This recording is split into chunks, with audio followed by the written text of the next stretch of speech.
high. Yeah, yeah,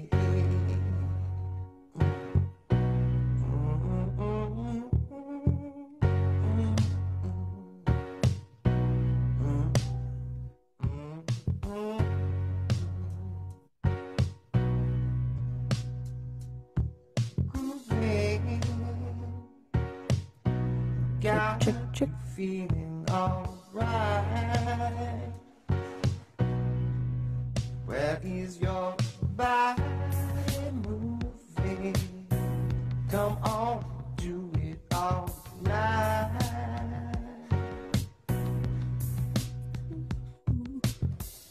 Out on the front porch, baby, swinging. You got me thinking about all that I had. Just come and lay down by my sweetness. You are my weakness, just melting my head. Grooving, got you feeling alright. It is your body moving. Come on, do it all night. Yeah, yeah, yeah.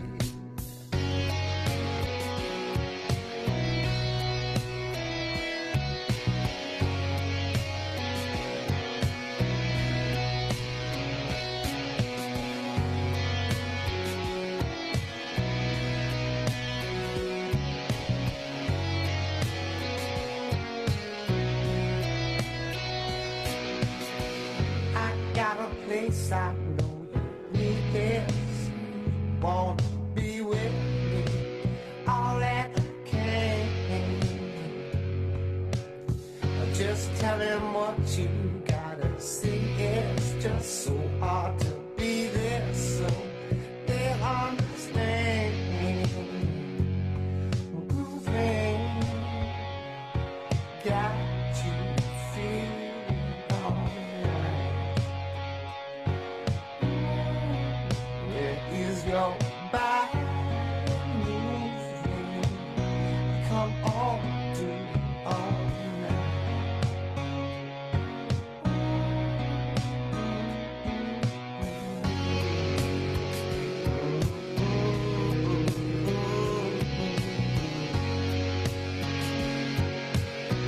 I'll just a little longer. Just a little longer. Just you and me, baby. Just your body breathing. Just my body breathing. Just our bodies breathing.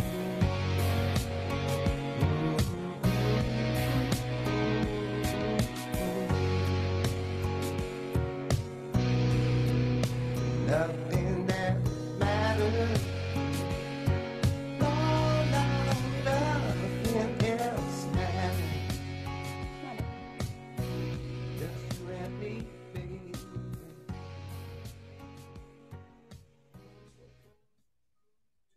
Hey guys. I don't know, babe. All right, I'm gonna get started here, and let me put myself up on video. Right. All right. I don't know. Hopefully, you guys didn't hear too much of me moving around in here. Oh shoot. Trying to get all the equipment set up in here so that I can man the things. All right. So today, welcome to Laughed After Trauma. Today's guest, Kathleen Lundgren. I think you guys are in for a special treat. And by the way, we did not prepare anything. So I have a few things that I know, and we're just going to have a really, really natural, authentic conversation. So the premise of the show is to focus on the triumph that happens after the trauma. And we've all experienced some trauma from time to time. I don't like to put a level or name that for anybody. But the bottom line is that instead of talking about those stories and identifying with those stories, the idea is to focus on the things that we've done to overcome, to triumph, and find that laughter after. And so I'm not going to go into a long story about that part. I want to invite Kathleen up so that we can get to know her and get to discussing her story and some of the things that she's been through, and then her tips and tools on how to overcome and what she's done to overcome those things. Kathleen, are you ready to come on video? I hope so. Ready when you are.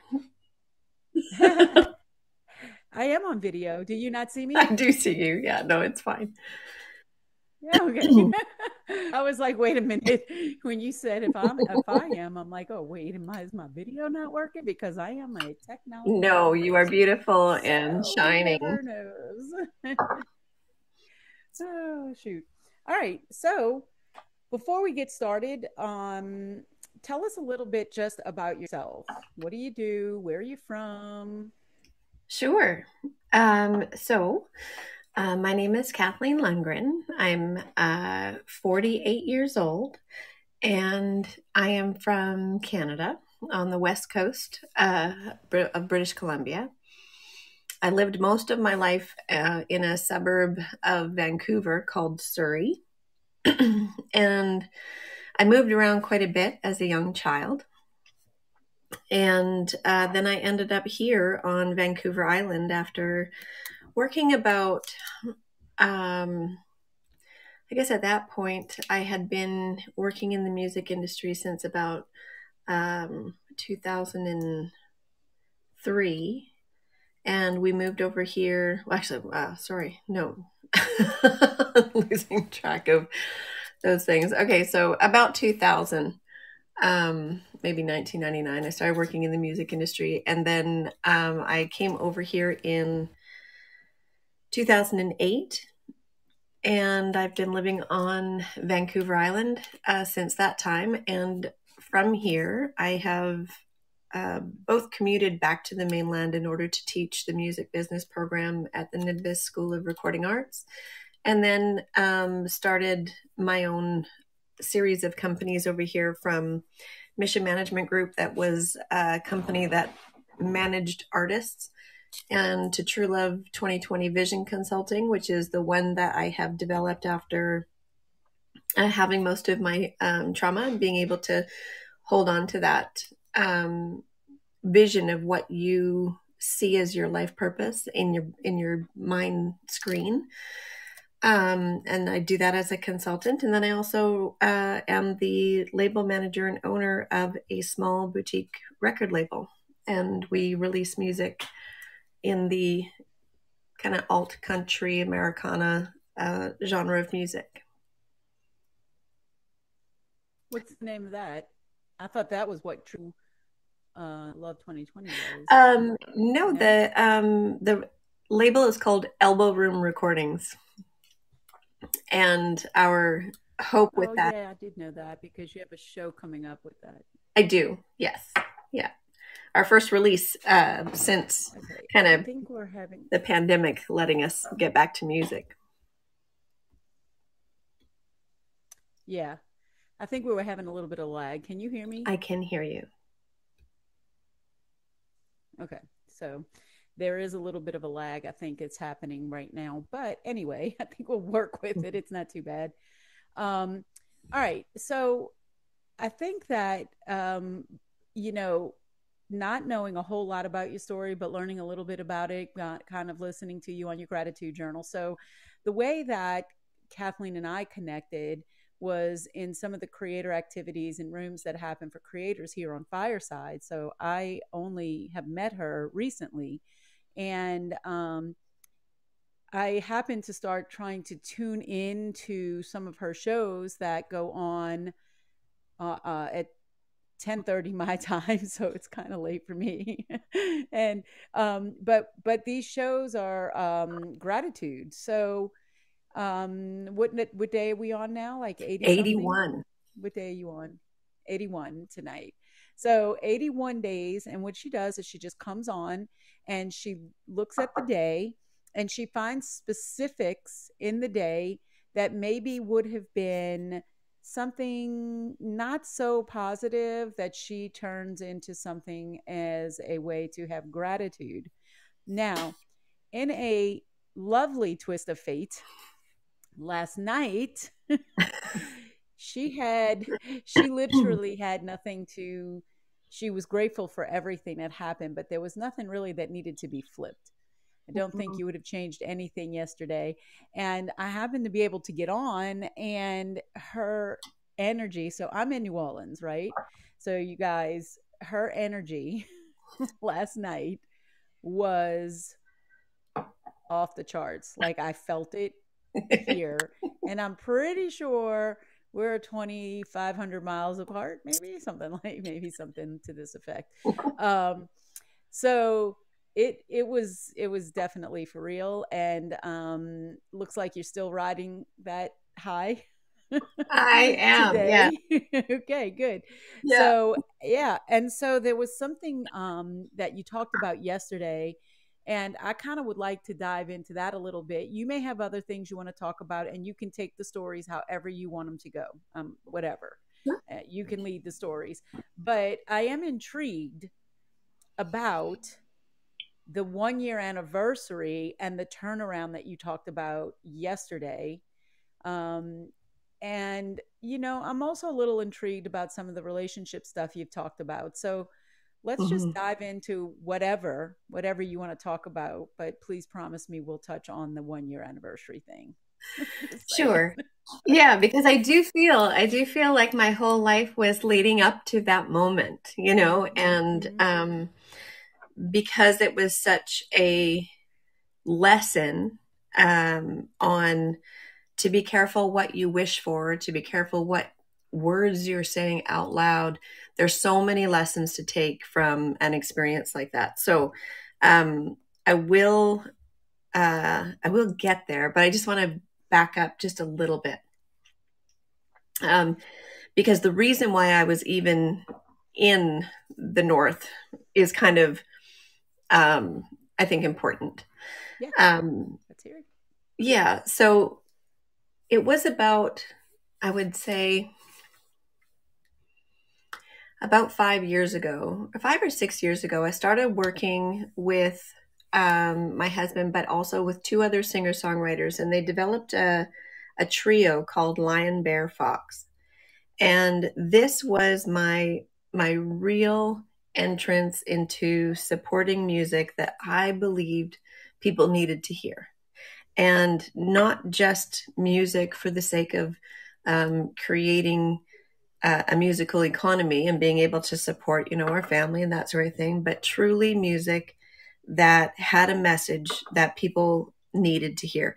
And the main song that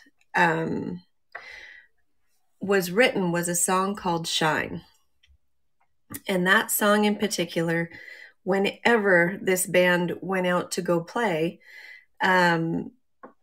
people would just fall in love with that song, because it tells you to live to your life purpose. And that when you do that, when you truly tap into what it is that you feel that you're meant to do here on this earth, that you just glow. Like the energy that you put out there just resonates. And that is what brings that joy and love and attraction of the universe to you. So when we started putting that music out, it was interesting because I kept getting a phone call and some emails and stuff from this lady who wanted to have the band come and play for her wedding. And that's always a perfect scenario for me, is when people really want to bring something that they truly believe in to share in one of the most epic moments of their lifetime, when you're, creating that bond between people and you want that band and that song, to be a part of that to me is huge. But the funny thing is that the band itself was so busy that every time they asked, if they were able to do a certain date or something like that, they weren't able to do it. And so we had to keep on asking and requesting, and then their dates would go by. And so anyway, they got married, and then they happened to live on Vancouver Island. And so then they contacted me again, and they're like, we're going to have a reception, and we would love it if they could come play. And again, I had to say, I'm really sorry, but they're on the other side of Canada at the time on tour, and they can't make it. And it kind of went silent for a couple of years, and they stopped reaching out. And then all of a sudden, I started working on a project. I was working on a project with a music consultant that was here on Vancouver Island, and then also Des Dickerson. He was the first guitar player for Prince and the Revolution. And so he runs a consulting company out of, I think, Cincinnati or something like that. Cleveland. Anyway, something that starts with a C. Doesn't matter now.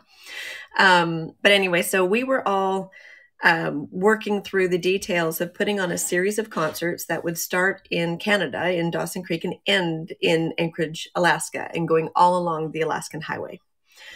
And we got to the point where we were we had a couple of days, we were heading into a discussion with the different levels of government with the Yukon. And we started to disagree on the budgeting for touring. Now, I had been working for Nickelback, 3 Days Grace, Hinder, all kinds of rock bands in Canada. And I know exactly how much it costs in order to get a group of people and a whole production team from one place to another. Mm-hmm. And so right before one of the conversations, I just got really frustrated. And I said, you know what? If we can't agree, we can't walk into a meeting not on the same page. So you guys take the lead, go do this thing. And if you actually truly need me for something, just give me a call. And I just hung up the phone. Mm. The strange thing is that 3 weeks later, the phone rang again. And it was this same couple. Okay. Right? And I was just like, okay, and again, but it wasn't her now, it was the husband. Uh-huh. And he said to me, he's like, okay, Kathleen, I want to hire your band. And I said, okay, for what date? He tells me the date. And I'm like, I'm really sorry, but they're already booked. I cannot get them for this date. Wow. And he sounded so kind of sad on the phone that I was like, can I help you in any way? And he's like, well, I've decided to put on a festival on the Alaskan Highway and in a little town called Fort Nelson. He goes, now, I've never put a festival on. I don't know how to book acts or anything like that. He goes, I just wanted to start with you because you're my wife's favorite band. And I was like, okay. I said, well, tell you what, I can help you because I've done lots of productions. I can help you with your festival. And he goes, oh my gosh. He goes, I'm so grateful. He goes, I've been calling all of these different people and everybody's always calling me for things. And nobody has said, I can help you. And I said, okay. I said, well, what I can do is I put together a proposal and you can tell me if you want me to do it. So anyway, we put together the proposal. He sent it in to the company that was sponsoring the event. And it happened to be an essential oil company called Young Living. Mm-hmm. So Young Living has many different essential oil farms around the world, and they are the only ones that do or create a oil called the Northern Lights Black Spruce. Mm-hmm. So it's a tree that grows in northern BC and across the northern part of Canada. And these trees grow underneath the Northern Lights all year long. And according to the Indigenous population in northern Canada, the tree itself has kind it's kind of like they consider it the frankincense of North America. Like it's like a very healing oil that comes out of it, and they have used the bark and the leaves and everything else to do different medicinal treatments and that sort of thing in the past. Mm-hmm. So he wanted to bring a festival to his town that encompassed showing people the Northern Lights, the Black Spruce Farm, and then also showcasing the indigenous population and everything that they do. So they wanted to have a moose there and show people how they use every single part of the moose. They would make stew and moccasins, and they had it all set up so that it was drying out in the street. And we had ceremonial fires. It was just a beautiful space. So anyway, I go up there. He flies me up the next week, and it actually happened to be the winter solstice and also my birthday. So the first time I went up to Fort Nelson, I spent my birthday staring at the Northern Lights and just falling in love with the energy that came out of that whole experience. It was just... I can only imagine. And I'm going to pause you here for just a second, sure, because this is going to be a testament to how much we don't know each other. But Young Living is, I'm very familiar. So I use Young Living essential oils, and I've been to a couple of their farms, not in Canada, which I wish. No. Oh my God. I'm so sorry. We are having major tornado warnings going on right now. So are you? That was my phone's alert system, which is overriding my do not disturb, apparently. Yes. Hopefully it will. Yeah. Okay. So anyway, so that I think is an interesting fun fact. So was this supposed to be on their grounds, on their farm, a festival on their farm? It was a festival in the town, but every day there was tours of the farm. Gotcha. And we would do a whole system. So we held the festival in the winter because you can't harvest black spruce in the summer because it grows in a swamp, right? So it had to be frozen ground. And also the Northern Lights are always at their best during the equinoxes. So it's either the spring or the fall equinox where the energies are the best. So we held this 2-week-long festival. Cool. And every day we brought people from all over the world. There were people from Hong Kong and mainland China, Germany, Malaysia, Argentina. There was Singapore. There was just so many different countries. I had met so many people that didn't really speak a whole lot of English. But the thing that I did was I brought all of the music. And so I hired artists and bands from across the country to be able to come and showcase kind of what Canada is as a whole. So what it used to be and the indigenous cultures, and then also how they have developed into modern music. We did tons of ceremony. So we opened up the festival with a ceremonial fire, and every attendant was able to give offerings of tobacco, and then we had a friendship dance, and so everybody held hands in a circle, and the energy was just insane. That's cool. It was really cool. So we did that year, and then the second year, so that was in 2019. The next year they hired me again to come back and do the festival. And that was 2020. That was when COVID hit. Mm-hmm. And so I went back up, and at that point I landed, and I had no idea that while I was in the air, the government was putting protocols in that we had to quarantine for 14 days as soon as you traveled. So as soon as I landed, So if you're familiar with Young Living, then Corey, you probably have heard of the people who run the farms, but Yeah, different ones. Yeah. Mm-hmm. yeah. So Corey's the main guy at the Northern Lights farm, and he showed up at the airport to pick me up, not the Festival Society. And I just looked at him and I went, "What's wrong? Right. Like why are you here? Why are you here?" Right. And You are not so my person. yeah, like I don't want to see you right now. But so Love he you, explained, but yeah. right? Because Young Living was very, very much wanting to keep all of the attendees safe. That was their biggest thing.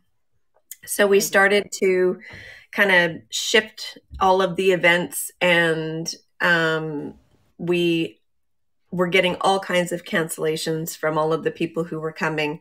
But there were, still about, we were able to get it to the point where there was local people who were still coming, but then there was 78 people who were in flight on their way to Fort Nelson that we couldn't stop. We couldn't stop them from coming.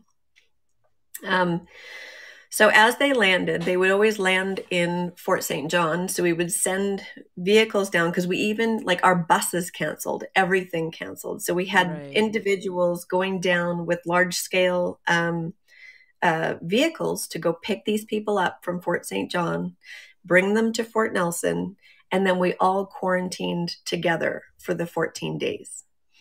So all of these people arrived. We still had musicians coming. We still had all of these events going on, and we had to cancel 90% of the festival. But the thing that we did do was we moved everything to the farm, because we figured the farm and its space is big enough to be able to house everybody. And then we had all the meals for everyone brought in, instead of having them go around the town and, be subjected to different things in all of the different shops. So we quarantined with this group of people for 2 weeks, and we still played music, and we had very, very, cozy little situations, which, weirdly enough, and I think that's kind of the mindset that you get when you use essential oils and that sort of thing. It's a very, it's a different type of community that believe in natural healing and those sort of things. So we were in a space where the First Nations dancers still came, the singer-songwriters still came. And it was weird because the Northern Lights did not come out once until the final night of the festival. Huh. And there was a group that I had brought there called Heartwood, and they played music all night. And right when their music ended, one of the people that works at the farm came running into the farm, the distillery, and he just started screaming. He's like, "The lights are out, the lights are out." And so we all went running outside, and we just looked up, and the whole sky was just lit up. Like, it was crazy. And they were dancing across the sky, and everybody was cheering. And it was just an amazing experience. Yeah. So to be isolated for so long, away from my family, with a whole bunch of people I didn't know, but they weren't strangers. Right. We connected so much. And so that was the second year that I spent the spring equinox in Fort Nelson. And I loved it. People would bring me, because I do ceremonies on the changes of the season. So people would bring me seasonal food and candles and, parts of the earth from around the farm, and allow me to do my ceremony in that space. Nice. So then in 2020, I just had this urge to go back, even though there was still COVID. 2021. You're right. Okay. Gotcha. Yeah. So in 2021, I wanted to go back. So there was a place called the Northern Rockies Lodge that we would book people at in order to go, because there's a hot spring up there as well, and called the Laird Hot Springs. And so that lodge actually sent me a little gift certificate, because I sent so many people there that they were like, you know what, we'd really like you to come and see it. So they sent me a free night, and so I said, okay. So I called up Corey and I said, hey, because at that point I had actually, so we finished that festival, and then Corey and Young Living hired me to write the business plans for all of their farms around the world. And so we were going through that process of doing the ones for Ecuador and France and all of these different places. And I thought, what a great experience to be able to go back to the Northern Lights farm, finish writing the business plans on the spring equinox, and all of, it was just starting to feel so good to me, right? Right. I mean, I can't imagine, right? Like stars aligning, literally. I mean, literally, right? So I got on a plane and I drove up there, and I picked up a Mazda CX-5 at the airport, and I drove the 4 hours up to Fort Nelson. It was beautiful. The sun was shining. Everything was perfect. And so then when I got there, I said to Corey's wife, I said, hey, do you want to come with me to go to the Northern Rockies Lodge? And we'll spend the night there. We'll just have a good time. We'll do, we'll bring in the next season. We'll bring in spring, just like we did for the last 2 years. And she was like, yeah, of course, that'd be lovely, right? Mm-hmm. So we jump in the vehicle, and the temperature by this time was around 0. So it wasn't that big of a deal to not be. You guys are Celsius, huh? Yeah. So I don't even, what is that in? I think that's 32 here. It's still cold though, right? It's like freezing, but not. It's freezing, but you don't need like your, 19 jackets and your thermal socks and all that kind of stuff. Well, only if you're from Canada. I mean, in New Orleans, I would need 19 jackets and 31 pair of socks. Come on now. Hiking boots, a hat, and 2 scarves. Right. I'd need it all. Yeah. Sometimes I don't think I'm South enough. But anyway, so I get you. 0, 32, just so people understand. Okay. So for us, it was just kind of like almost summer. Right. Almost there. Almost summer. Okay. So we didn't hardly pack anything, and we just threw our stuff into the car, and we drove. It's another 4-hour drive to go up to the Northern Rockies Lodge. So we went up there, and we had a great night. We went for a walk on the frozen lake. It's on a gorgeous double mountain peak called Muncho Lake, and the sun going down. I had gorgeous pictures on my phone and that sort of thing. I was so excited. So we had the night there, and then we turned around to come home the next day. And as we were driving along, we were having a conversation together, and we were talking about our family dynamics. And I said, oh, like I'm always just really direct with my family, like I tell them exactly how I'm feeling and what I need and that sort of thing. And, I'm not strict, but I'm just direct. Just want to make sure there's no lack of communication. And she's like, oh, well, in my family, I'm kind of like the pack horse, like I'm always the one laden down with all the bags and that sort of thing. And then we went a little bit further, and we were talking about our youth, and because we were actually driving, and, the snow was blowing across, and it had all those little, swishy swirls. And I said to her, I said, isn't this beautiful? She goes, no, I don't think it's beautiful. She goes, I hate the snow because I don't like the sound of a car crash. I don't like the crunching of the metal. I don't like, and she was describing all of these pieces about, what she didn't like about car accidents. And then I looked at her and I said, well, immediately because she saw snow? Is it just because she thought usually in those conditions? Well, she was just talking about, living in Alaska, and because they also are not Alaska, but on the Alaskan highway, and just how treacherous those places are. And we were talking about how we, really enjoyed that it was sunny out and we weren't really worried about it. And then I said to her, I said, well, you just have to be grateful that you're, not with someone that has a death wish, like it's not like I'm going to drive us off the road. It wasn't 60 seconds later that we came up behind a grader that was scraping off the snow, but it wasn't spitting gravel. So it just left the road completely black ice. And we came up to the final turn, and it's a turn that has a name, and it's called Steamboat, because it has taken out quite a few truckers and trailers and that sort of thing. And so as we came up to it, the car just didn't respond at all.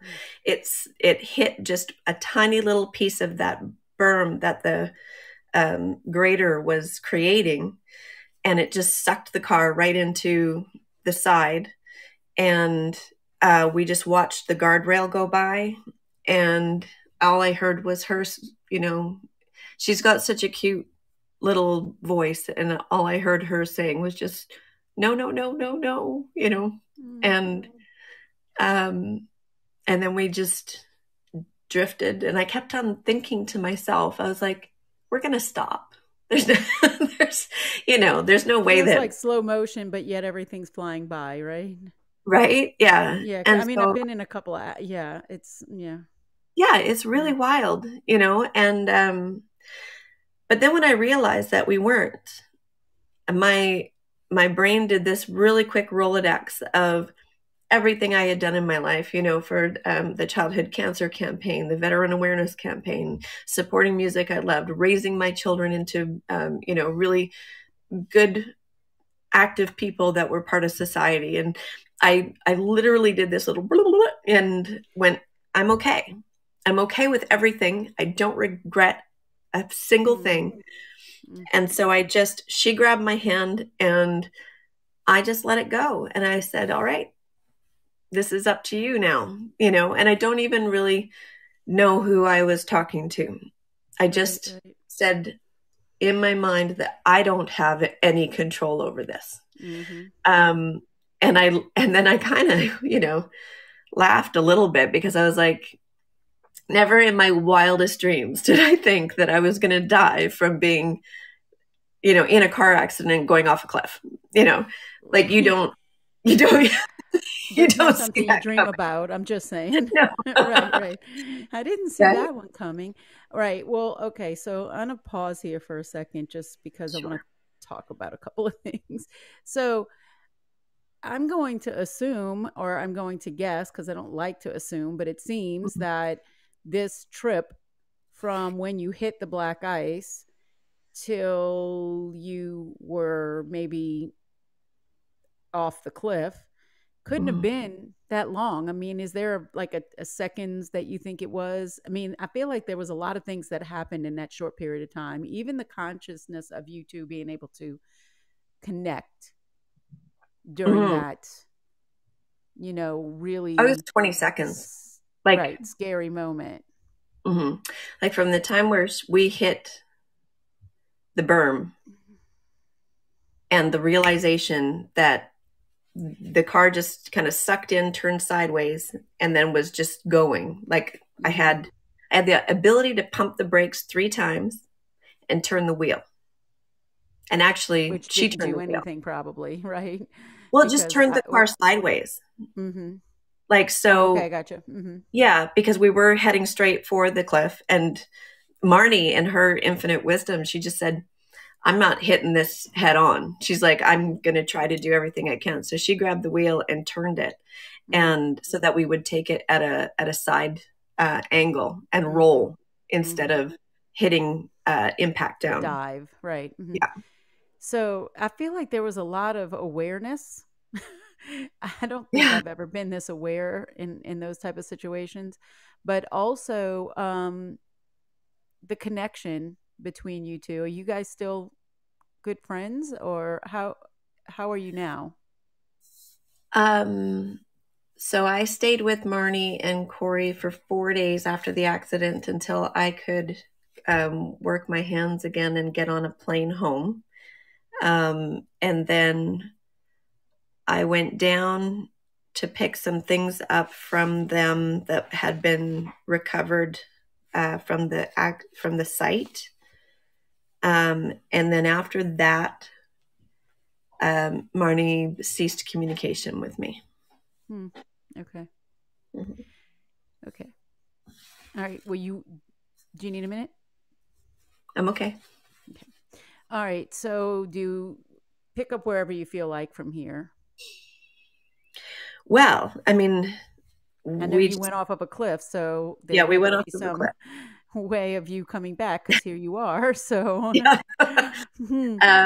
So what happened in my brain is completely different than what happened in Marnie's, because Marnie remembers grabbing my hand, tucking and rolling with the vehicle, and I had the complete opposite scenario, where as soon as we started to go over the cliff, and I just said, I have no control here.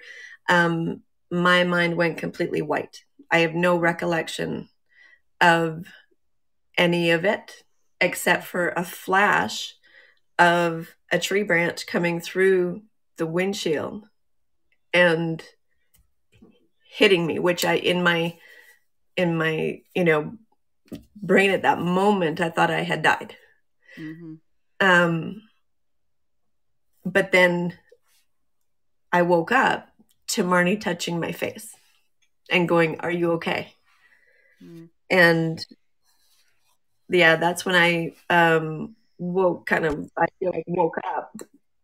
And she actually said, she goes, "Oh my gosh, I thought you were dead." Because I was just staring straight out of the front windshield, because I guess you're in so much shock. Yeah. So, can I pause for a second here? Yeah. Okay. So I'm reading a book. It's called "The Body Keeps the Score." Have you heard of it? I've heard you mention it.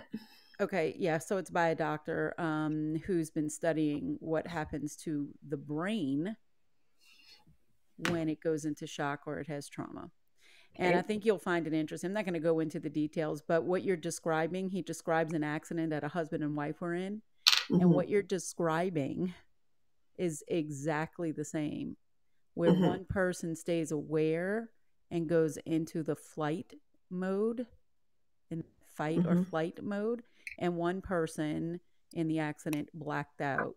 They froze, and then that was it. And so their recovery was completely different, because the person who goes into fight or flight stays in a replay mode. Right. Whereas the person who freezes kind of misses a lot of what happened.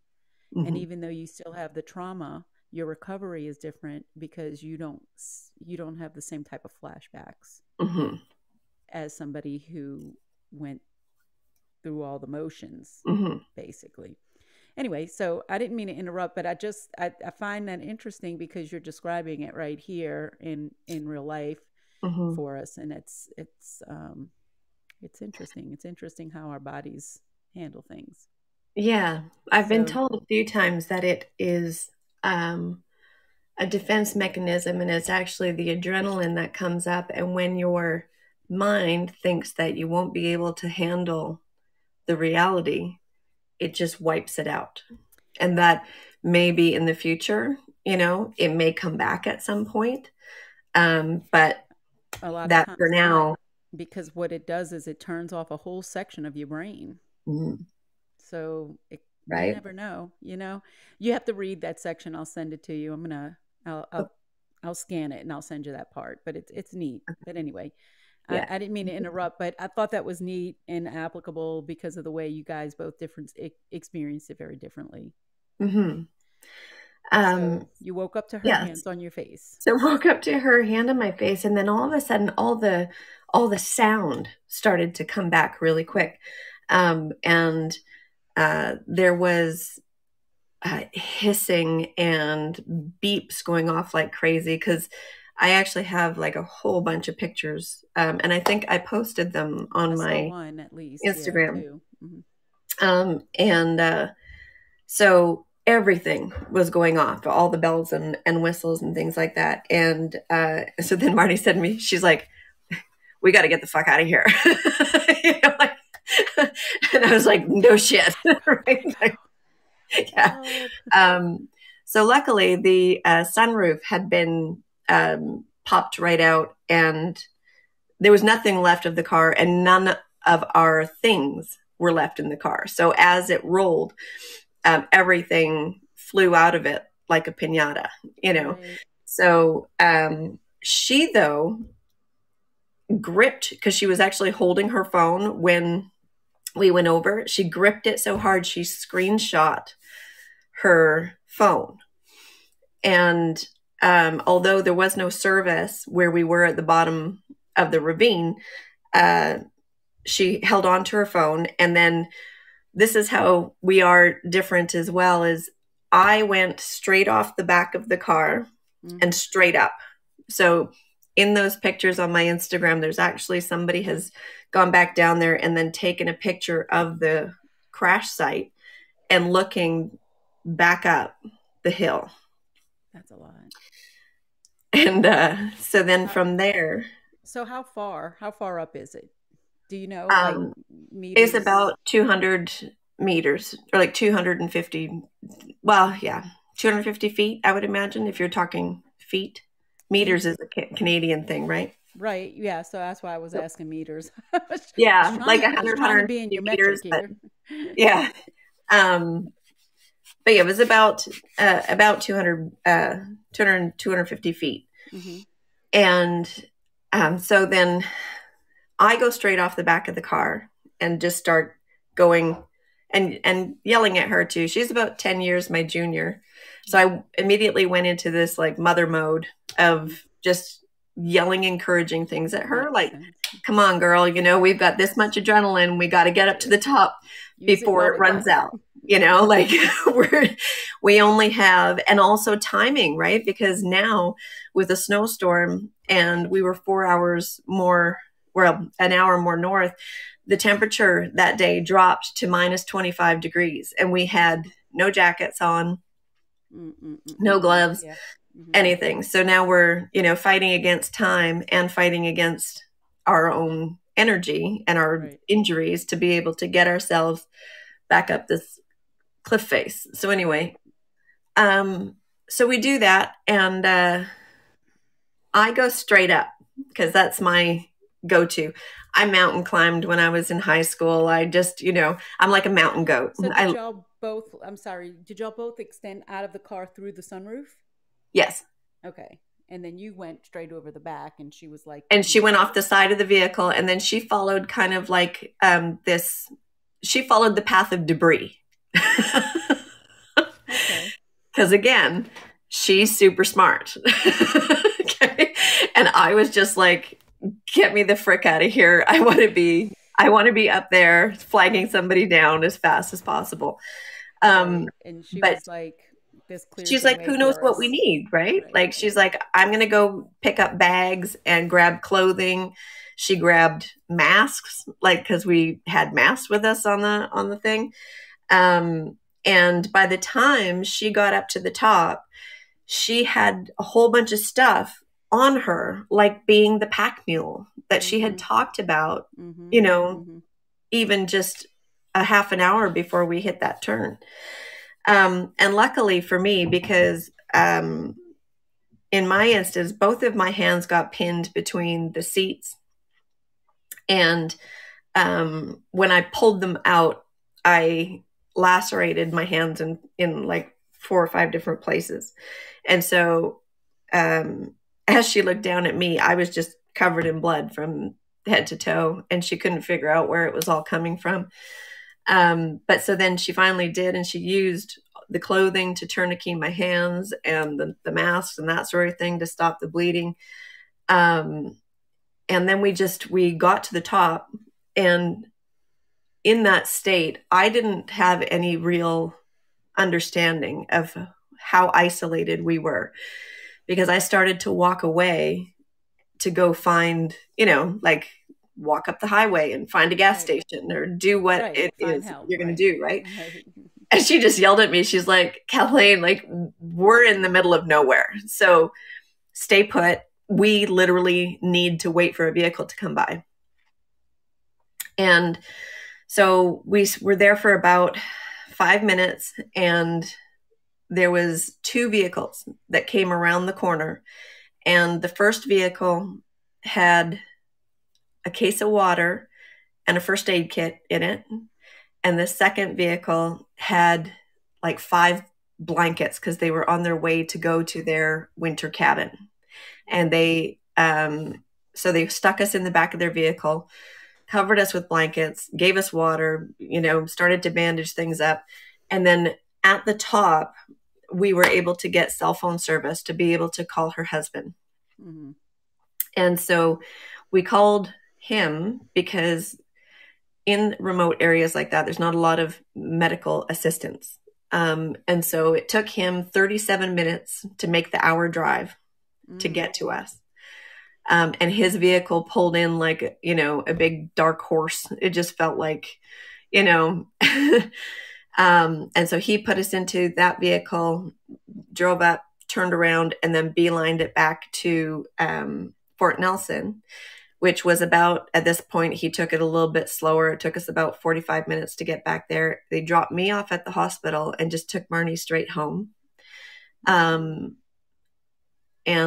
at the hospital, they just said, where are you bleeding?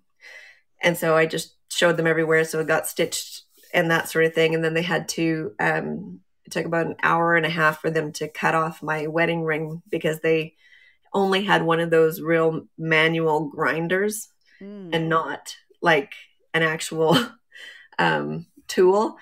But the ring was also... They didn't have a tool that would cut off a cast that might have just cut the ring? No. Huh. No. And my hand was so swollen, they could barely get anything underneath it. Yeah. Right. Mm-hmm.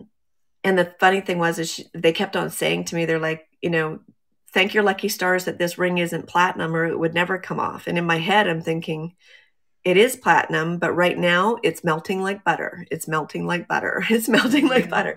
And then slowly it was just wearing away. And about, I just told them not to quit. And the funny thing is that their hands were getting tired from twisting the manual thing, that I did it myself with my, I had like, my hands are still kind of all screwbally, but I just wasn't going to give up because I didn't want to lose my finger, Right. Okay. That was like going to be the icing on the cake. If I had to lose my finger, I was like, okay, Gotcha. I've done all this stuff. I've beaten, and also the stinging nettles that I happened to climb right into when I got, do you know what stinging nettles are? I mean, I have not experienced them, but I've heard of them before. Not fun. They're just these weird spikes of needles that just penetrate your skin and make you itch for like forever. And so as I was climbing out of the vehicle and up the rock face, I went and climbed straight up, and then I got over this ridge, and all it was like this 6-inch path just covered in stinging nettles, and they're about 3 feet high. So anyway, I ended up being able to get through that too, which with the last glove, because I had one glove. So I took it off and I was like, okay, I'm just gonna stick it here. That glove is still down there, stuck to those stinging nettles. Saving somebody else from the stinging nettles. Right? Yeah. Morning. Next person that rolls off that hill. Yeah. You're welcome. Yeah. Right. But so we got to the hospital. They stitched me up and then called me a cab. And I went, no x-ray, no nothing. Just okay, you're all stitched up. Go home. Okay. And Marnie didn't even go to the hospital. No, she didn't. She ended up just having one bruise on the back of her arm from where her arm came down. Because so here is the thing. The vehicle never hit the ground. Like, it rolled. It flipped, but it didn't actually roll. Like, it wasn't rolling on the ground. Was it rolling on the ground? Yeah, no, it was rolling on the ground. So okay, it was. I thought you meant it was airborne. Okay. Yeah. So the way that it was told to me, because I have no recollection of this, is that the vehicle went over, rolled a few times, hit a place where it then launched off of a piece of that rock face that I climbed up over, hit some trees because there's marks in the trees above the landing site. And then the vehicle landed on top of a bunch of young sapling trees. And we were still about 1.5 feet off the ground when we stopped. We never hit the ground. Wow. And we also landed face up, and we never went frontwards. We just rolled sideways. So all the side airbags went off, but no frontal impact. So the front airbags didn't even go off. Oh, that's crazy. Yeah. So everything happened exactly the way it should for us to have minimal injury and to be able to get out, because we landed face up and the sunroof was popped out. And so otherwise there was no way to open the doors. There was no, way of getting out of it. Yeah, I was trying to see if I could get into my Instagram on my computer just to try to share the picture, but I changed my password, so I can't get in. I don't know what it is. So, well, how would you be able to share a picture on here anyway? I would pick it up and do this. Oh, I see. Okay. It's okay. It's all right. I just thought, because I remember looking at it earlier today and I was like, whoo, I couldn't even tell what that was at first. I know, right? I knew.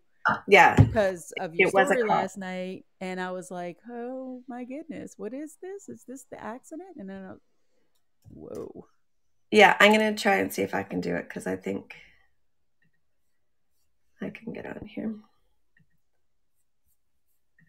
Yeah, because I think it would be neat for people to see. And truly, okay, I'm guessing it was a rental car? It was a rental car, yes. And so it was very interesting, to return to the airport with just a piece of plastic in a Ziploc baggie. Here's your car. Here's what's left of your car. I'm really sorry. But yeah, because it was not. Well, that's what you get the insurance for. So it is, right? Definitely. But they also have the newer cars, which is nice too, because not everybody has newer model cars, and those cars are the ones that have all those additional safety features on them. So that is also really nice that you had all of that. Yes. That's incredible. How long ago was that taken? Was that at the time of the accident, or was that was the same day? That was the same day. So when we went over at 1:23 in the afternoon, because she gripped her phone, right? So we went down at 1:23 and we were up at the highway by 1:47. Wow. Yeah, you were really running on some adrenaline. Oh yes, yeah. And then do you believe in angel numbers? Like 222, 1111. So the angel number 123, what it stands for is do not go where the path may lead. Go instead where there is no path and leave a trail. Which was exactly what we did. If you can't find laughter in that trauma, in that one little piece, I'm just saying. And that's the beauty of what I'm trying to do here, right? Is now, a year later, it's not like you're talking about it. I see the feeling, I see the emotion, I see that there's still stuff, and that's kind of the way trauma works. Stuff will just keep coming up. And there'll be different phases, or your kid will get in an accident and you'll be so concerned because you know how bad it can be. Anything like that. And I don't wish it on anybody. It just is a kind of a fact of life, and but even here now talking about it and just little pieces of it as you tell it, being able to look at that little piece and be like, okay, well, so thank you, universe, because I did exactly that.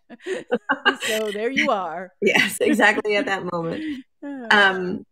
But yeah, no, there's definitely different pieces of this whole thing that came up right away. And one of the things was, and I talked to, it's funny because Fireside is wonderful for being able to get access to speakers. And Deepak Chopra came on one day and I asked him about my accident and what had happened and how I felt afterwards. And the biggest piece of it being when I came back home, because I thought that I was going to die, I did not see myself coming back out of this. My mind had kind of erased everything physical that was in my brain. So when I came back home, my whole house didn't seem real. And then as soon as I touched the door, it was like it solidified it back in my brain. And when I opened up the door, everything seemed hazy and moving, like everything wasn't quite, what it should be or how I remembered it. But it was as soon as I went into the spaces, when I touched things, they became real again. Like it was like, and he said, yes, he goes, that's the feeling of, kind of parallel universes and that sort of thing, where you have, left one and entered another, that now you have this opportunity in your mind to be able to accept or deny what was real to you in the past. Right. And so the touching, your brain had something to link to and bring it back into, that is the into reality thing ever. Yeah. It was very strange feeling. Our brains are incredible. They are. And then the other part of it is that I would not let anybody leave me for the longest time. And I still don't. Like, I made my son come back from the door of the ferry today, and I yelled at him. I'm like, you didn't hug me. Like, I don't know what's going to happen from here on out. I said, so every time I leave someone's presence, I always have to say, be well, I appreciate you, and just let them know, because I don't know. I don't know if I'm going to be here the next day, and that's okay. Mm-hmm. Mm-hmm. I don't. Oh, sorry. Go ahead. I want to hear what you had to say. Well, okay. So what I was getting ready to say is, you went through in those moments before you went off a cliff, or as you were going off the cliff, you went through and scrolled through your head. This is the second time that you're acknowledging that you would be okay. Mm-hmm. in this conversation. You scrolled through it in your head. You remembered all the things that you had done. You thought, okay, I've put my all into my life, and I've done some pretty freaking amazing things. And I've left it all on the table, and I'm okay. And now you're saying the same thing, that you're just adding to it, that right before anybody leaves your company, you make sure that they know how you feel, so that if something does happen, that's the last thing they have. Yeah, there's amazing. Never any question. That's so 100% amazing and intentional. Now, I'm a person who, kiss me bye before you leave, kiss me hello when you get home. That's just like the first thing we do. And it doesn't matter, happy, sad, tension, stress, whatever. This is how we start and end our day. Period. So I get that. It's not always verbal. Before he leaves, before my husband leaves, I tell him I love him. That's something I say on the phone with my kids. And before they leave, in the South, we just all kiss each other, and we kiss on the lips. I know it's weird to a lot of other people, but that's just how we are. Whatever. It's okay. That's in my family too. And like, yeah. I guess if you're Italian, you probably understand that too, kissing on the lips. Anyway, the thing is that I think that people need to recognize that and express that. I hope that people here that are listening, or if you listen on the replay, that's a profound note to take away from this, especially when we're talking about laughter after. Here's something that you can positively do that elevates and changes everything. Because let's say, love and gratitude, that's the two highest frequencies you can probably ever experience. And I think that we're going to have a gratitude story coming into this after we get through this part, because I know we come up to yesterday. So anyway, I'm not going to fast forward though, because I want you to take your time and tell your story, and I didn't set a limit, so you go for it. No, it's okay. I have always been a firm believer of two things, and this is what has helped me get through. Is one, I believe in reincarnation. And I also believe that we will be here on this earth as long as we are living to our purpose, because we're serving that purpose.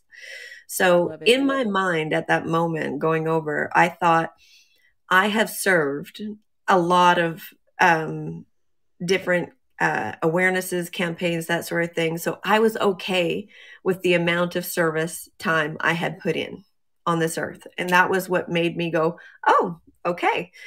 And Somebody because else I also wasn't. see, sorry, Somebody else wasn't okay with that. no, They yeah. were okay with it, but they weren't done with you. You had more to do. Yeah. So, but the thing is that when I have in my life gone through and done all of the things that I've done, I've always tried to serve things that are bigger than myself. And in that, I felt like I had done enough, and that now I was to become the basis of comparison for someone else, because those are the things that provide us with empathy and compassion. And when we have a basis of comparison of loss of things or people, that we have this basis of comparison to be able to move forward with. And so when my time comes, whenever finally, I'm, given the gift of moving on, I know that everybody that I've affected or touched within my lifetime, that hopefully they will be able to take from our experience together the good, and then be able to appreciate things like that more and more in their lifetime because they've lost it. So I know at some point my whole goal in life is for people to actually feel loss when I go because I did things that brought joy, happiness, and love to them, and so to have that taken away, I do want that to be a basis of comparison for people to learn to appreciate it and empathize more, right? Right. And I do think, to your point there, regardless of what people believe, I think people who believe that they die and go to heaven is a form of reincarnation, right? Mm-hmm. Or whatever they believe, resurrection, whatever. There's all these different beliefs out here. But what you're saying, to the point of leaving something behind that people feel is profound enough that they miss it, Mm-hmm. allows them to emulate that, to know that they want to emulate that. And I think that's a lot of us who have had loss. I think about, like, I can appreciate all these things about my mom, right? Mm-hmm. But she's still here. And so then you have that struggle of, okay, yes, but she's still here. So sometimes she calls me and, I'm like, oh, God, or she calls me and I'm like, she never says bye anymore. What's up with that? You know what I'm saying? Like, Right. okay, I'll talk to you later. Okay, bye. What? She's like, She's already gone. I'm like, what happened there? I don't know. It's a new thing. But my grandparents, right, that I've lost, and there are things in them. One of my paternal grandmother is a very matriarch of the family. She glued everything together, and we had Sunday dinners at her house all my life. And it's such a piece of something of legacy that so ingrained and stuck with me that even though we got away from it, I've started doing it again. Because I want my kids to know that. I want my grandkids to know that. I want them to feel the importance of being surrounded by unconditional love. You come here, this is it. It's sanctuary. It's you know what I mean? It's that safe place. It's unconditional. It's where you should be. And then even if they go away from it, it comes back to that. I think it does ebb and flow, but the loss is what really makes you realize. So you have to have that. I agree. I feel like I never thought of it like that until you just said it, but then that totally makes sense. Yeah. So one of the things that I had done in my past was I was the artist manager for a young woman who was battling cancer, and her name was Megan McNeil. And so throughout the time that I managed her, she wrote a song called The Will to Survive, and she just wanted to have it raise money for childhood cancer awareness, because like in Canada, we have the Canadian Cancer Society. And for the longest time, the Canadian Cancer Society would utilize 90% of their photos that they used in, their marketing and that sort of thing to be able to generate people's donations were of children and childhood cancers. Mm-hmm. But the amount of money from their resources that went to discovering remedies or what do you call it? When you fix something. Cures for cancer, 7% of their money went to childhood cancers. So they were utilizing the images of children to get people to donate and then putting all the money into breast and prostate and all of the adult cancers. Right. And, so we actually, we raised awareness for that. And not only did they raise the amount of funding that they put towards childhood cancers, but they also, scaled back on the use of those photos and put more things in to recognize that it's, where their money is going. They would put in more, women and men and things like that, and not try to be playing on the hearts of people who, want to save children. Right. Like you can still allocate the funds the way you want to, but paint a true picture. Yeah, exactly. Right. Like if you're fundraising for breast cancer, then have women struggling with breast cancer, or have, the fact that they can't take care of their children or they, can't work or they're doing whatever. But yeah, so we did that. And then she, what was the point of me saying that? I think I lost where I was, my train of thought. But she, we worked together for 4 years. Oh, I know what it was. Sorry. We worked together for 4 years. We became super close. And she would come over to visit us on Vancouver Island to kind of get away from and be distracted from her own journey. She would come over here and, I would sneak her a whole plate full of brownies and things that she wasn't allowed to eat and things like that. And she became the basis of comparison for me, because when we were traveling back to Vancouver one time, I said to her, Ryan and I are planning on getting married next year, and I want you to be a part of the wedding. And she just looked at me and she goes, I can't plan that far ahead. And, she kind of looked at me and she goes, what, is that hard to hear? And I'm like, yeah, it is, It is. It is hard to hear. Yeah. That, you're 20, and you're already planning that you won't be here next year because you have to, mm-hmm. You have a clock, you have this thing that you're fighting against. And that is what made me feel like every day I had to live to my fullest potential because I can't let her down. Right. And we all have that clock. Our clocks are all different. She was aware of her clock. Mm-hmm. And most of us do not take that kind of awareness. No. So yeah. And I love that too. I don't love that. That is probably the absolute wrong way to say it. But it isn't though. And she would never. Right. But the realization is what I love. The fact that you take that and then you don't waste it, Yes. like you take it and you put it to use so that her whole memory lives on in you. Like her whole legacy then therefore is transferred and utilized, and it still goes. Did she get to stand in your wedding? No. And she died the next January. Mm-mm. And then I also postponed my wedding for a year because I couldn't do it.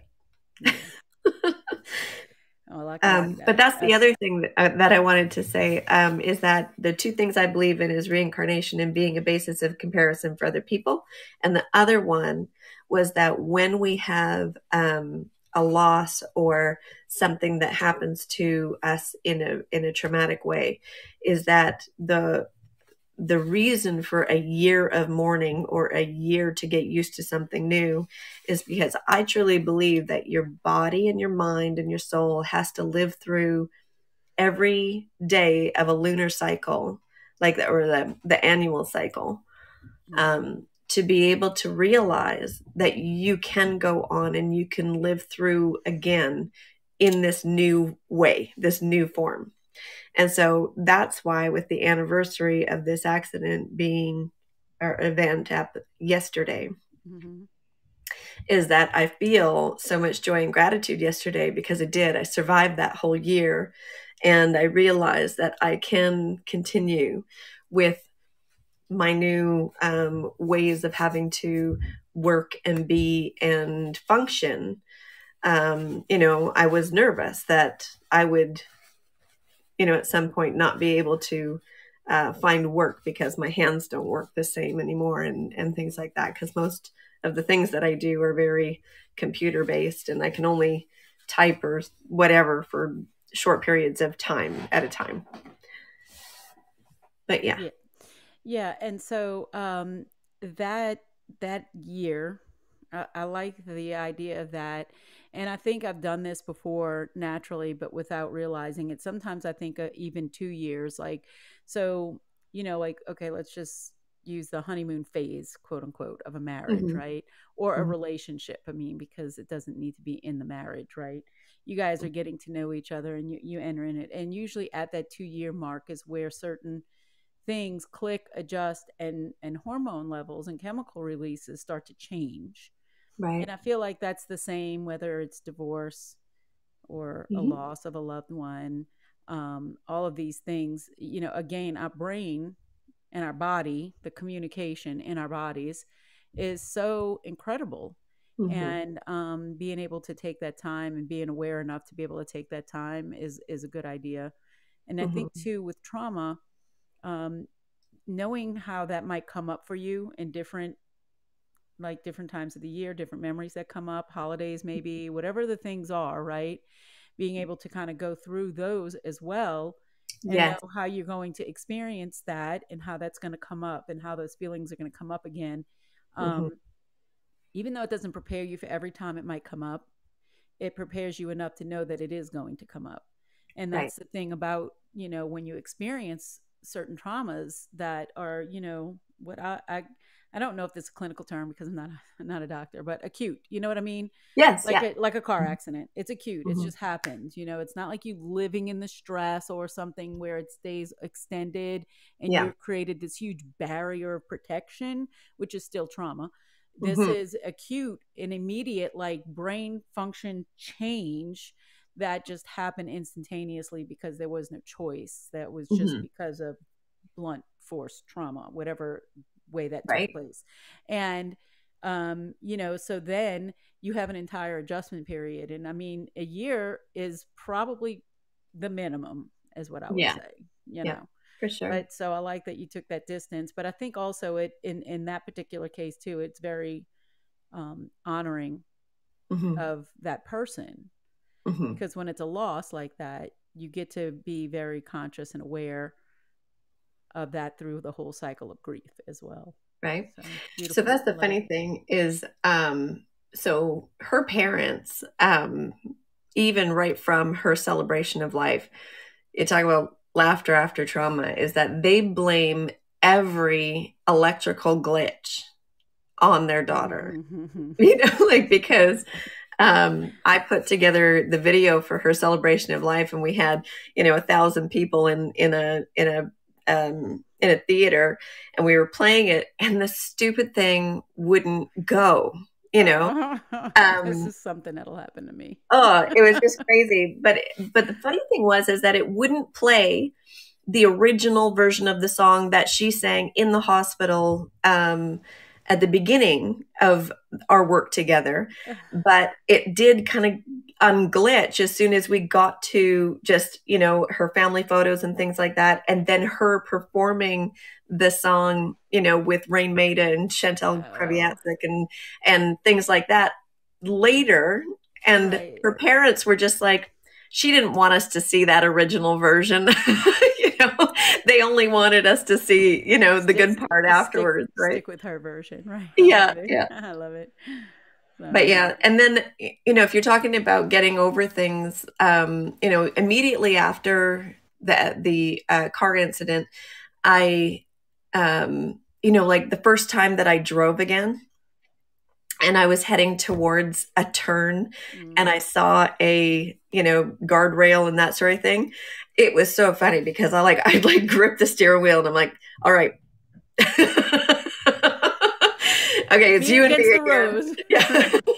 And I know there's no snow here, but I'm going to freaking make this turn, and the first time I did it, I actually cheered in the car to myself. I'm like, woo, yeah, right. All right, first turn under my belt. Okay. There you go. We're going to go. Now, what's next? Bring it on, Got it. Conquer the world now.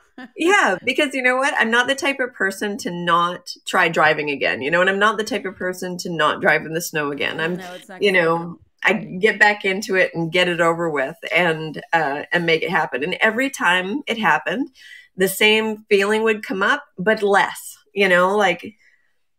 over and over and over again. Right. And that's another thing too, I get it. Trauma is different for everybody, and the way we assimilate things is different. How we approach things is different, but you cannot confront anything that you don't approach. Mm-hmm. You can't overcome something if you're not willing to kind of just confront it. Mm-hmm. At whatever pace and whatever level that you see fit. There's no pushing the process. That's not the point, but you still have to kind of go there and be willing to approach that, to be able to, to heal. I mean, that's really what it is. And it's not a perfect scenario. It's not like, oh, I've healed from this. It's over. It's behind me. It doesn't affect me. That's not what healing is. No. Healing is this. It's being able to laugh after, being able to look back and find the growth and the good and the things that you can have gratitude for, even in the worst of places.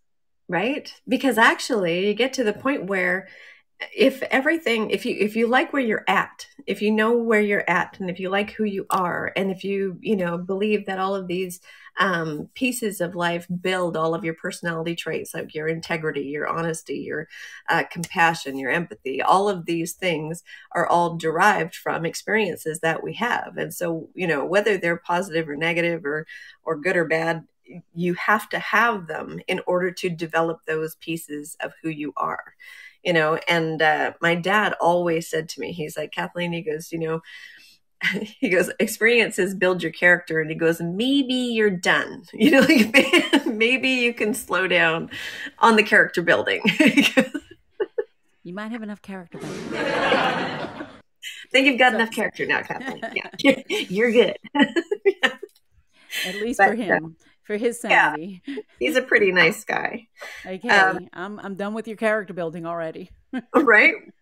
But one thing I did do right after the car incident was I jumped into a mindset training as well, because I really did want to reset and refocus, because the guy who ran the farm up in Fort Nelson, and that night, so after I got back to their place and we'd all settled down for the evening and that sort of thing, and I was sitting there, drinking a rye and Coke out of a straw because I couldn't hold on to the glass. And he said to me, he goes, Kathleen, he goes, you're here. He goes, if the universe didn't need you, you'd be dead. If it needed you to learn something, you'd be worse off, and you'd have more of a recuperation to get through, to learn the life lessons that you need to learn. He goes, or if the universe needs you exactly the way you are, you'll be okay. And he goes, and here you are having a drink with me.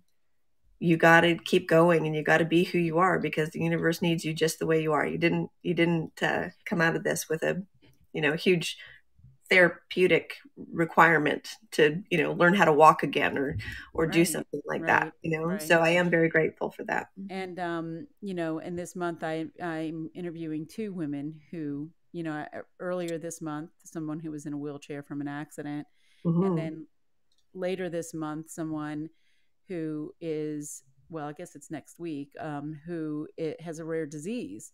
And both of them find them there. And again, whatever that lesson is that you learn, the gratitude has to come in there, because if not, you identify as the thing.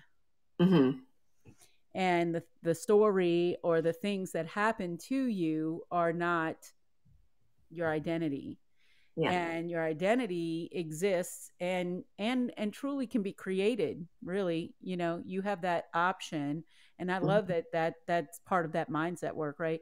You have that option where your identity can be created, and whatever identity you create, or like your character building, whatever that is that goes along that road, it precedes your destiny, right? It precedes where your life is going to go. And that is I did a couple of mindset workshops and masterminds, and that's one of the things that I learned in there, is just thinking about how your identity precedes your destiny, quote unquote, right? You're knowing who you are, or who you intend to be, because we can become whatever we want, and that leads us in a specific direction. Yeah, in a path towards the realization of that belief, right? Right. And purpose, I think, that you were meant to fill, especially if you're tapping into your talents, and your gifts. So I think that's incredible. All right, so have we come full circle yet? Because I want to hear about yesterday more. I think people. Oh, do you really? It. Oh, yes, absolutely. I think they need to know the full. I think they need to know the full circle. I think everybody needs to hear the full circle. It doesn't need to be a long story. I just think they need to hear. Oh yeah, no. That's 1 year later, and the whole. Yes, the whole reversal of whatever. I can't remember what you called it. You called it something. Did I really? Oh my gosh, I have to go back and look at it. Oh, okay. I thought it was so profound, and you're like, I don't remember. Yeah, no, I spew stuff. It just comes to me and I let it out. But no, yesterday was the exact opposite of that day. And so one of the things I love the feeling of doing and now is taking things back. That's kind of what you said. Yeah. Yeah. So March 21st for me was good in 2019. It was good in 2020. And then in 2021, it felt like it got taken away from me, and no, so I've been sitting with that, waiting for that day to come back around again. And, to build on top of that, this whole feeling of having gratitude every day and bringing that in has led me now down this path in order to reconnect with my husband in a way that is, just beyond everything that we've struggled with over the past, 15 years together.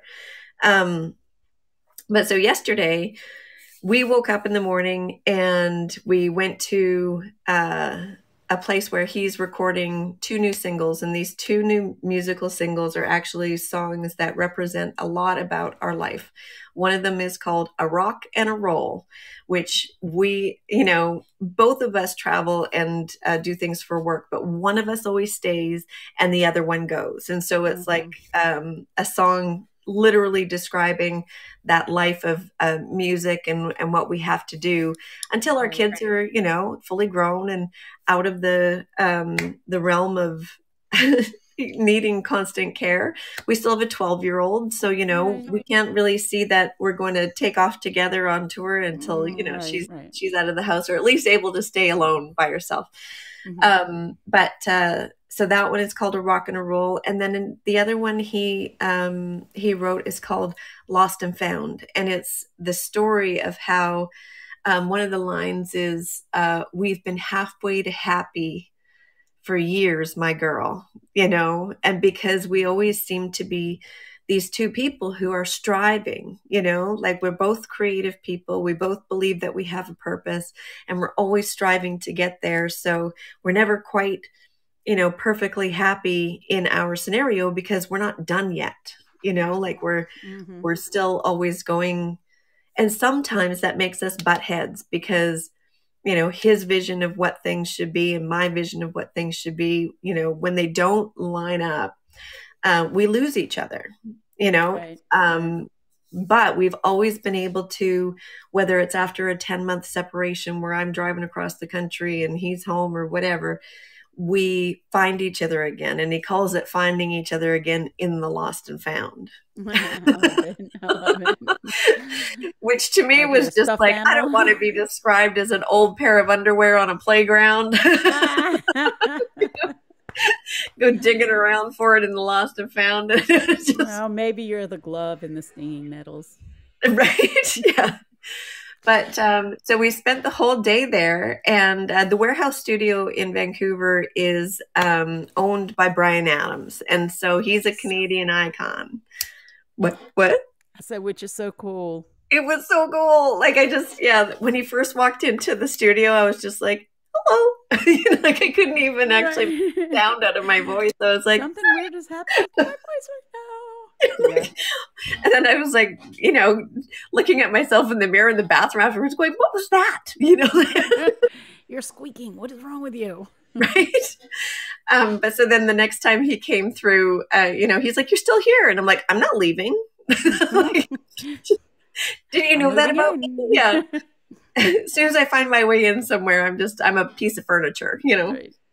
That goes back to Rocksteady and AC's podcast the other day. Yeah. Did you see that? Where it was weird fetishes, and the person liked to depict that they were different pieces of furniture. No, I just got through the one with him and Stephanie. I haven't gotten back to that one. I can't keep up with everybody. Oh, I know. No, it's you know what? The amount of content that is being It's so amazing. developed here, it's amazing. But I'm like, why would they do 2 hours and then here we are? I know, right? That's why, because you need to. I mean, You don't want to shut off the conversation when it's still, in its it's not infancy, done. almost, That's right? right. Yeah, that's right. But so then, he came back around, and throughout the day, we just went through all the different songs. We had, the way that the song recording goes, you throw down your bed tracks, and then the musicians go in and place theirs over top. You go back. And so the last people in the studio are always the vocalist, and then hopefully somebody around to do overdubs of some kind of, percussion. And so Ryan went in, he did his vocals for both. And at the very end of the day, I'm already in the room packing up and doing all that kind of stuff. And he comes out and he goes, hey, why don't you come and do some of the stomps and claps for the next song? And I'm just like, what? Do I get credit? But it was so funny because we even brought, because I reached out to a friend who teaches a music business course at BCIT, and he sent over a student to be our runner, So we're like, come on, Cameron, let's get you in there too. So this kid, that's never been in the studio before, Right. he comes in, myself and Ryan and the producer are the last 4 people there. And we just do all of the stomps and claps that are necessary. That's awesome. And it just raised me up to like, gratitude 900. Yeah. No, call it girl, that. it was pouring out yesterday. Like, Oh my gosh. Yeah. I just was. Your aura was definitely here. Yeah. In New Orleans. It was like, man, oh man. Like, I don't even know if I'm able to sleep now. And that's crazy. Yeah. Mhm. Well, it was so much fun. And then on the way I have back. time to talk. I'm like, are you serious? I'm ignoring you. Right? You're not getting Oh my on the God. phone. You're not getting on the phone. You need to just enjoy it. It would have Enjoy been it. so fun to talk to you in that moment. But yeah, it was great. We had the 2-hour ferry to get back home. So we got on the ferry at 10:45 at night. So even after the podcast and that sort of thing, we had to wait for 2 hours, get on the ferry.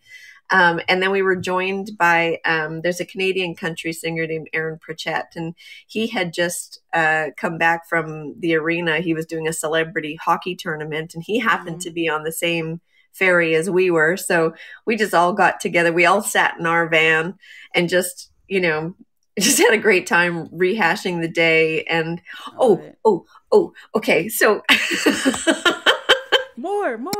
I know.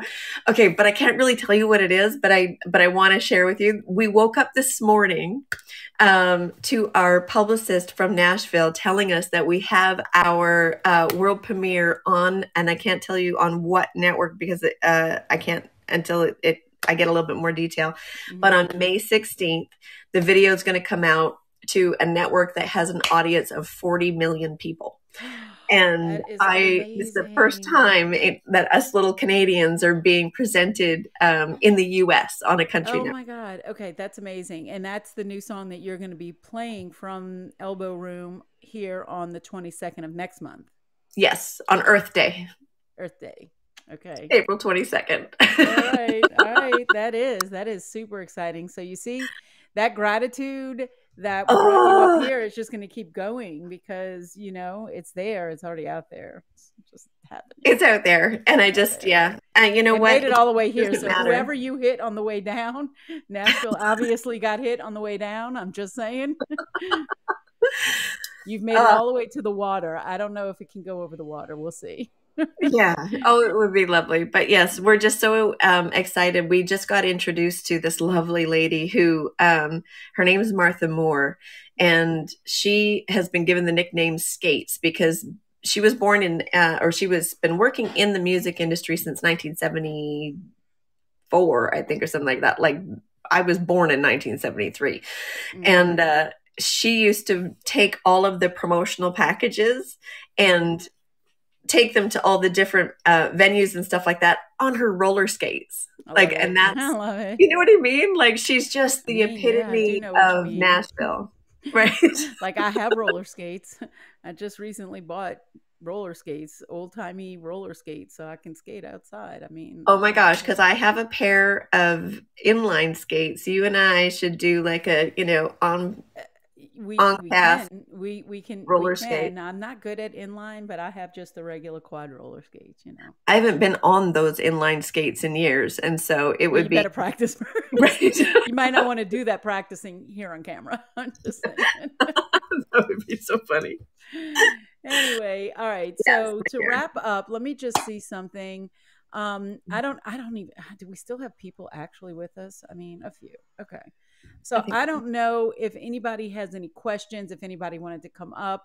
Normally I do like 30, 45 minutes, let people come up and ask questions, but here we are. This was an amazing, amazing share. So I did not want to stop the flow. So it is what it is. So anybody who has questions and might want to come up, you guys are more than welcome to come on up. And if not, that's okay too. I'm going to play my husband's music on the way out of this room. That's what I played on the way in. Okay, so I have a question. How are you able to do that? Oh, well, you're a music person. I think you should probably be able to do this. So I don't know if you can see behind me. Mm-hmm. So I'm in his recording room, and he doesn't play instruments, so everything he does, he writes all the music. It's laid down electronically. Okay. And so I just have like some little, I don't know what it's called. He called it something because I don't know this stuff. But it's a little switch thing that has, two plugs. Okay. One's powering this and one's powering the iPad. Okay. So I can't probably turn off my microphone. I don't know. I can turn it down. But I can't turn like the machine off, but it just pipes in. So the feed of his music is going to go right into the podcast. Yes. And I figured I can't get in trouble for any royalty things because it's you own mine. The copyright. Yeah. Right? Well, what's his is mine, right? So that's right. It's mine-ish. And so I've done the same thing with my husband's music. Sometimes I'm like, oh, for sure you can use that. I mean, go right ahead. I can. You can. I don't know. I guess whatever. No, I can't. You're like, no, I can't. But anyway, so that's what I was doing is just I had that on when we came in, and I just figured whatever, I'll play it for a little bit while we're on the way out. Sure. Can I just point one more thing? Yeah, go for it. Go ahead. I just have in front of me, I have just all of the essential oils that I used for my rejuvenation back into being a human as well. And some of the ones over there. Yeah, I know, right? Because what ends up happening is because as I'm telling the story, sometimes, so I also have a bone degenerative disorder called cervical stenosis. And so whenever I feel like I'm getting tense and that sort of thing, and my muscles contract in my neck, it starts to create seizures in my hands. Oh. And so then they start to kind of curl up and become immobile.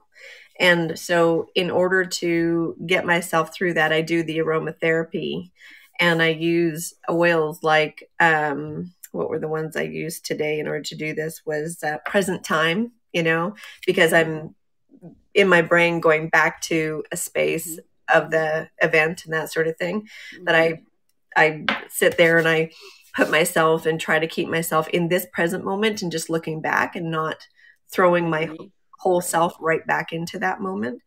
But yeah, and also the Northern Lights Black Spruce, I still to this day just, you know, huff that stuff until it's I love that. I love the Northern Lights. It's so amazing. The smell is amazing, but it creates such a grounding effect. It's insane. Yeah, that's the one. And and then Valor, Highest Potential, all of those ones really center me and kind of allow me to get through tough situations and be able to get through, you know, talking about it again and being okay with it. And this is the 4th time that I've told the story from front to back. Oh. And this is the first time that I've gotten through it without having like an emotional overcoming. So I just wanted to say, thank you. Thank you so much for allowing me to continue to speak. Yeah. And, you know, I'm glad that in some way I can facilitate it. You know, it becomes part of my, what did you call it? Your, the compassion when you have somebody, what did you call it? When you have somebody? My basis of comparison. There you go. Yeah. It'll be part of that at some point, and you won't have to be gone. You won't have to be gone for it to be part of it. It'll be part of it already. Because, that's, you know, because that's what this show is about. It's to facilitate the ability to see the triumph, right? That's what it's about. It's about showing, and it's about letting other people see, hey, you know, here we are. This is how these are things you can do, even if it's just the oils. If this is something you can tap into, these are things that you can actually do and use, that you have at your disposal, so that you can start facilitating for yourself. Because I do believe we're all self-healers. I think that is 100% a true thing. And so that you can facilitate for yourself your own triumphant story where you find your laughter, right? Laughter, absolutely. Right. Thank you. So anyway, so I'm glad. And hopefully, you know, each time it gets a little bit easier. And for sure. And I focus on the, you know, frustrating stinging nettles and the humor behind, you know, going through all of that and then going, really? Right. Yeah. One more little thing. Right. Like it was enough, right? No, just list one last thing. Yeah. You'll laugh about it later. Get past these. Yeah. My little obstacle course. Yeah. Anyway. Excellent. So, all right. Thank you, Deanna. Yeah, so I'm going to end it here. I just like to tell everybody, especially the people I'm speaking to, that I see you. You know, I want you to recognize that you are beautiful, and I appreciate you coming here with me and trusting me to share your story. Absolutely. Okay. You've been a calming sense ever since the first moment that you spoke. Oh, and yeah, you make people feel very much connected and at home and grounded. And I believe that your purpose in life in helping people through these things is a genuine gift. So thank you very much. And I appreciate you. And it's one of the things, feeling at home within yourself. I feel like that's important. You know, if I can facilitate that in any way, then I'll be okay when I'm gone too, you know, and it'll be a part of it. So I am going to play this out unless there's anything else you have to add. I don't. I'm going to leave the stage and let you wrap it up. Okay. Thank you so much, Kathleen. All right. So there you have it, guys, our show for tonight. And just as I told Kathleen, I want everybody else to know also that I see you. You are beautiful. You are worthy. You deserve all the things, all the things. And with that, I'm going to end the show here. I hope that you visit us again right here on Fireside. That's where this show lives. And until next time, see you later.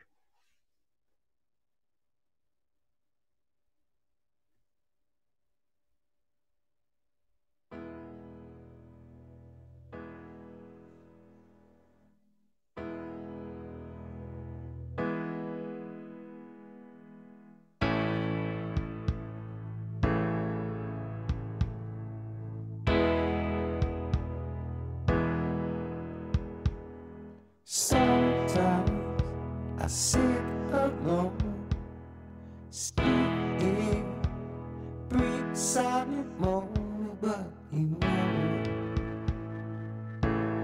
I can feel if you're gone.